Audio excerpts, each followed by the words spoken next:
కేసీఆర్ సచ్చుడో తెలంగాణ వచ్చుడో అంటూ ఆనాడు ఒక ప్రాణత్యాగానికి కూడా సిద్ధపడి తెలంగాణ రాష్ట్ర సాధనలో భాగంగా పదవీ త్యాగంతో ప్రారంభమైన పార్టీని ప్రాణత్యాగానికి కూడా రాష్ట్ర సాధన కోసం సిద్ధపడి మా నాయకుడు తెలంగాణ మహానాయకుడు కేసీఆర్ గారు దీక్షకు దిగి 11వ రోజు దేశ రాజకీయ వ్యవస్థను మొత్తం పార్లమెంటు వేదికగా అతలాకుతలం చేసి దేశ రాజకీయ వ్యవస్థ మెడలు వంచి తెలంగాణ ప్రజా కదలికలతో ఢిల్లీ పాలకుల గుండెల్లో గుబులు పుట్టించిన రోజు డిసెంబర్ 9. ఈరోజు ఆ డిసెంబర్ 9 ఏ రోజైతే దీక్ష ఫలవంతమైందో దీక్ష విజయవంతమైందో ఆ రోజును దీక్షా విజయ దివస్ గా మేమందరం కూడా జరుపుకుంటా ఉన్నాం. ఈ సందర్భంగా తెలంగాణ అమరవీరులకు, విద్యార్థి అమరవీరులకు, తెలంగాణ ఉద్యమంలో అసూలు వాసిన అమరవీరులందరికీ కూడా ఘనంగా నివాళి అర్పించి ఈరోజు గన్ పార్క్ నుంచి మళ్ళీ బయలుదేరి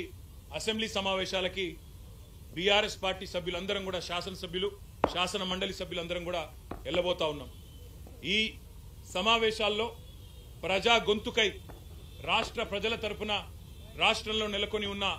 అన్ని సమస్యల గురించి మాట్లాడతాం. అదే మాదిరిగా ఈరోజు ముఖ్యంగా కాంగ్రెస్ పార్టీ చేస్తున్న దుర్మార్గపు ఆలోచన, దేశంలోనేమో అదానీ మంచివాడు కాదని ఇతర రాష్ట్రాల్లో ప్రచారం చేస్తూ ఇక్కడ రాష్ట్రంలో మాత్రం రేవంత్ రెడ్డి అదానీ అలై బలై చేసుకుని ఏ రకంగా ముందుకు పోతున్నారో,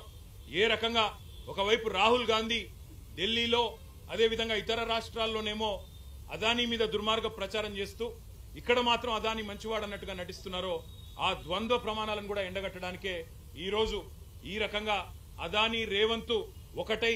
తెలంగాణ ప్రజలతో ఆడుతున్న నాటకాన్ని కూడా బయట పెట్టడానికే ఈ రకంగా మేము నిరసనగా ముందుకు పోతా ఉన్నాం. అదే మాదిరిగా రాష్ట్రంలో నెలకొని ఉన్న ప్రతి సమస్యని కూడా, గురుకుల పాఠశాలలో నెలకొని ఉన్న సమస్యలు కావచ్చు, రైతాంగంలో నెలకొని ఉన్న సమస్యలు కావచ్చు, లగచర్లలో దౌర్జన్యంగా భూములు లాక్కుంటున్న వైనం కావచ్చు, అదే మాదిరిగా నెరవేరని గ్యారంటీలు, ఇచ్చిన 420 హామీలు వాటిని తుంగలో దొక్కిన వైనం, అన్నింటికి మించి తెలంగాణ అస్తిత్వం మీద జరుగుతున్న దాడి, ఇవాళ తెలంగాణ తల్లినే మారుస్తానంటున్న రేవంత్ రెడ్డి యొక్క దుర్మార్గపు ఆలోచనను కూడా నిరసిస్తూ మేమందరం కూడా ఈరోజు శాసనసభ సమావేశాల్లో మా పార్టీ తరఫున, తెలంగాణ ప్రజల తరఫున మా పార్టీ యొక్క ఆలోచన విధానాన్ని, తెలంగాణ ప్రజల యొక్క ఆర్తిని ఈ రెండు సభల్లో కూడా వినిపిస్తాం. తప్పకుండా ఈ కాంగ్రెస్ పార్టీ యొక్క ద్వంద్వ విధానాన్ని, కాంగ్రెస్ పార్టీ యొక్క దుర్మార్గపు ఆలోచనని, ఎమ్మెల్యేల హక్కులను, చివరికి ప్రజాస్వామిక ఆకాంక్షలను కూడా కాలరాస్తున్న విధానాన్ని కూడా ఎండగడతామని మీ అందరికీ కూడా తెలియజేస్తూ ఈ రోజు ముఖ్యంగా ఈ రేవంత్ రెడ్డి అదానీ దోస్తానని కూడా శాసనసభ వేదికగా ప్రజల ముందు ఎండగడతామనే మాటను కూడా మళ్ళొకసారి తెలియజేస్తూ అందరికీ ధన్యవాదాలు. జై తెలంగాణ.